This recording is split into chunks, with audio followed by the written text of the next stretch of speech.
Hello and welcome to part 2 of Men and Mental Health Awareness. This is June, and June is Men and Mental Health Awareness Month. So we're talking about some of the things that men experience in terms of mental health. In part 1, I just went through a list of 10 plus a bonus thing of the stressors, the thing that trigger mental health problems, or might we say issues in men. And I did that in part 1. So if you haven't seen part 1, please go to YouTube on my YouTube channel and see part 1 of Men and Mental Health, where I talk about some of the stressors. What I did today, I just list 7 key mental health issues that also can affect men in terms of the diagnosis, or in terms of some of the struggles that men can struggle with. As I mentioned in part 1, men have a difficult time accessing mental health services in terms of the stigma, and also challenges with people really understanding that men struggle with mental health. So as a result, we're just starting now, for men to be open to their doctors, or when they go for their medical checkup, for them to listen to, recommendations about mental health. Because before, we used to hear doctors, nurses saying, nah, men don't want to hear about recommendations for mental health, because they just don't think that, they do need to address that. They think they're strong. But as a result of probably COVID, we can say men are more open, which is so exciting, because then as men, you are also human, and you do go through human experiences just as much as women do. So let me go through the 7 things that I listed for you today for this part 2 of Men and Mental Health. Please do not hesitate to ask me any questions, if there's any questions that you need. This is not the treatment. All these videos are just for awareness, and I will be recommending treatment or assessment so that you can get the right diagnosis and also the right treatment recommendations if you do need, that treatment or even recommendations. Depression. Men experience depression, and it is often underreported and underdiagnosed, because many men, again, as I mentioned, do not reach out and get assessed for depression. And how do you know some of the different triggers that might let you know that it probably could be depression? Let me go in and get assessed. It's anger. People will have anger that is uncontrollable, or irritability, loss of interest in activities where you just don't want to get up, you just don't want to do the same things that you used to do. You just feel sad sometimes, and just feel like you are in a hole that you can't get out, and you don't feel yourself many of times. Sometimes that could be an indicator that you might have depression. So my recommendation is go in and talk to someone, make a phone call and talk to someone. The good thing about mental health in this day, we can work with people over the phone and also on video. So you don't have to worry about, I don't have time, because of work. I don't have time because I have all these responsibilities that I have at home. You can always make time for self-care, and we will be able to help you with the diagnosis and talking about the symptoms, as well as recommendations for care, self-care, when you're struggling with depression. Anxiety disorders. Men also suffer from anxiety disorders, and especially now, I can't say it enough, that after COVID, a lot of us, there's no person that came out of COVID unscathed. We all struggle with some form of anxiety, whether it's a severe anxiety or it's just generalized anxiety per se, but somehow, somewhere, we all have experienced anxiety. And what do I mean by that? It's scary sometimes to even do the things that we used to do normally during COVID. You have a heart beating fast. You just are not sure of how to approach different things. Certain things just, scare you. And sometimes, again, you just feel like, what? I don't know if this is something that I want to do. And then it can get as severe as panic attacks, where you literally feel panicky when you're doing things, generalized anxiety is just general, that many people will just be afraid and anxious about different things. But then we have also severe anxiety that can lead to panic attacks. So that's why I want to encourage our men this month to please, take note, and also just talk to a mental health professional so that, again, you can get more information and expanded information about some of these symptoms that I'm mentioning here today. PTSD, post-traumatic stress disorder. This does not only happen for people that I've served in the service, because many a time when people hear PTSD and they say, well, I wasn't in the army, I never fought in the army, so I don't have PTSD. Post-traumatic disorder can come in many forms. Having a car accident, having a fall can cause, head trauma and head injuries. Sometimes that can cause, post-traumatic stress disorder. Physical violence, domestic abuse, that can cause, PTSD, and people can develop PTSD. Traumatic events that have happened in life, even seeing somebody dying, can cause PTSD, where you start having sleepless nights and sometimes nightmares and, again, panic attacks in there. So people suffer and they struggle in silence and not say anything, but then they're struggling and they're afraid to be judged, and they're afraid, in my country, I'm from Zimbabwe, people will say you're crazy if you say, well, I'm seeing things and I'm hearing voices, or I have these visions that I cannot stop, that I see all the time. You're quick to be put in that, oh, you must be crazy, because that's what we were taught, that, people that are crazy, they are the ones that see visions, they are the ones that, experience, all these memories that come back again and, haunt them. So you must be crazy. You're not crazy. Those are all normal reactions for abnormal situations that we experience in life. So, things like even, abuse in a family where parents used to fight and, parents used to yell at each other or even yell at you, and you were a kid that will just crumble up and not know what to do or what you have done. That could be so severe that you warrant that kind, of anger, from your parents or from those that took care of you as a child. That causes PTSD once you grow up. It can be trauma that, will cause you to regress, every now and then in different situations, and even hold you back in certain situations where you want to move and succeed. You want to do things in your life that will help you move forward, but that can hold you back and, be PTSD.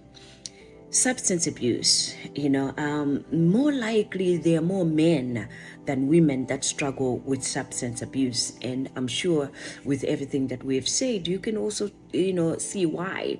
If they're not able to seek, or you're not able as a man, and you're listening to this, you're not able to talk about what you're going through, to talk about the struggles that you're going through, to talk about the illnesses that you're going through, how else are you going to cope?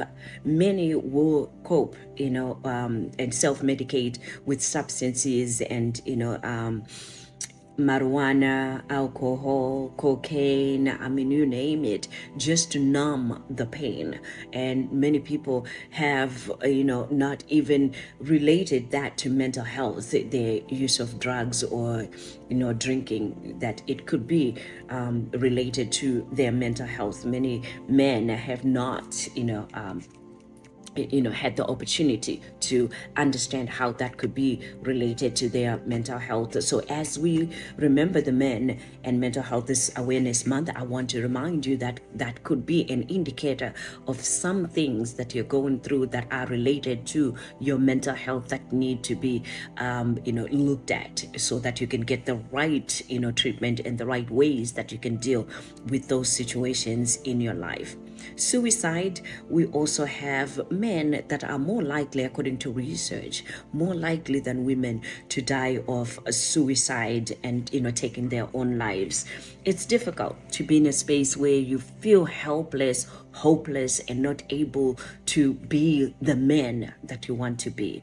It's difficult to not see the light many a time in different situations. So many men, unfortunately, because they have underlying mental health that has not been treated, will, resort to taking their lives because they are lost, for ways to take care of themselves or to deal with what they are dealing with mentally. So that usually is a cause, suicide, because of some underlying mental health problem or issue that, someone is going through. So it is important for men to take note that, sometimes you do have those thoughts, but if you don't take care of, the thoughts as they're starting to come to your mind, to say, okay, what is causing this? What is going on with me? And don't be afraid or shy about it. Talk to someone about it. We will be able, as mental health professionals, to help you connect the dots as well as, get the treatment that you need. Eating disorders. A lot of men do not even understand that, yes, men struggle with eating disorders as well. That one is more prevalent among women. Women are more likely, according to research, to struggle with eating disorders, but men also struggle with eating disorders, even though there is a smaller percentage of men that, do suffer from, anorexia nervosa, bulimic, where they, throw up when they eat food. So because of the stigma, again, there are a lot of misconceptions about men not having, struggles with eating disorders. Men are human. You are human. You will struggle and suffer from everything and anything that might affect a woman's mental health. It can affect a man's mental health as well. And we also, as women, can be affected by some of the things that affect, men, that can also affect us as women. So as we commemorate men's mental health, I want to normalize the fact that it is okay to seek help. It is okay to not be okay.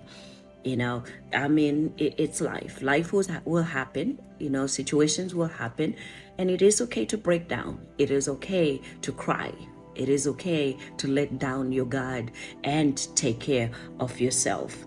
Anger management issues is the last one that I have, because if we don't take care of our mental health, even as men, anger is due to happen. That you'll be frustrated that nobody cares, you'll be frustrated that nobody understands, but people can only understand that which you share or that which you show them.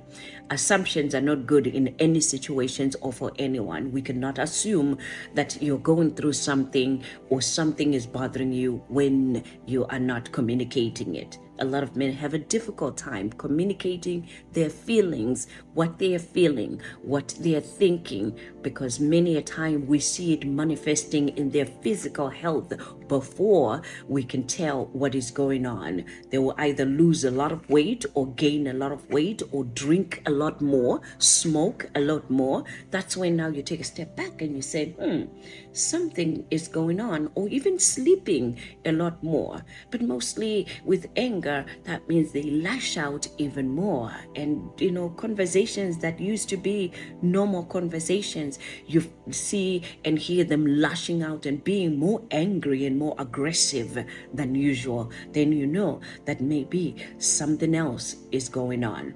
So men, I'm approaching or appealing to you, because it is difficult for us women to say to you, maybe there's something going on that is more than just this conversation that we're going through. Maybe you're angry about something else, or you don't even know what you're angry about. Do you mind making an appointment to see someone and talk to someone about it? Make it easy for us women. Make it easy for the women in your life to also help you access the services and the treatments that are there for mental health. Because if you continue to stay, or if you stay in the space that I'm okay and everything is okay, when we can tell that you're not okay and everything is not okay, it's difficult to give you support and assistance when we can see that you could get assistance and help. We see that you're struggling with your mental health. It is something that, needs a collaboration. You have to say, okay, I can, be open to you helping me see when I'm not being myself, for you helping me see when I need to talk to somebody else and seek that treatment, which is great. Because once you start talking to a mental health professional, the good thing is, guess what?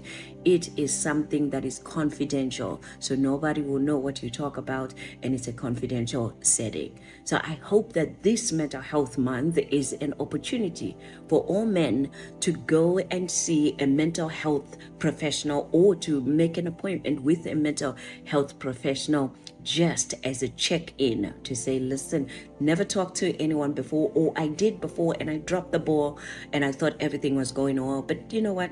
I just wanna, see what else I can do in my life, but just wanted to do an assessment, a quick assessment with me. I can guarantee you it will be worth it.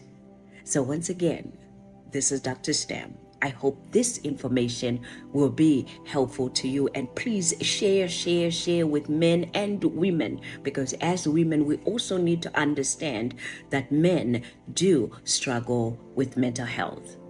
And as I always say, be encouraged. Thank you so much for tuning in to this episode of the DrStem Show and Podcast. If you're enjoying the show, please feel free to rate, subscribe, leave a review, hit that like button. You know what to do. Any and all efforts help us empower, uplift, and educate others, and we greatly appreciate that effort. For more information about your host and for more resources, you can visit her website, DrStemmy.com. That's DrStemie.com. Once again, thank you so much for listening, and we hope you'll join us again on the next episode of the DrStem Show and Podcast, your go-to source for empowerment, inspiration, encouragement, and education. We'll catch you next time.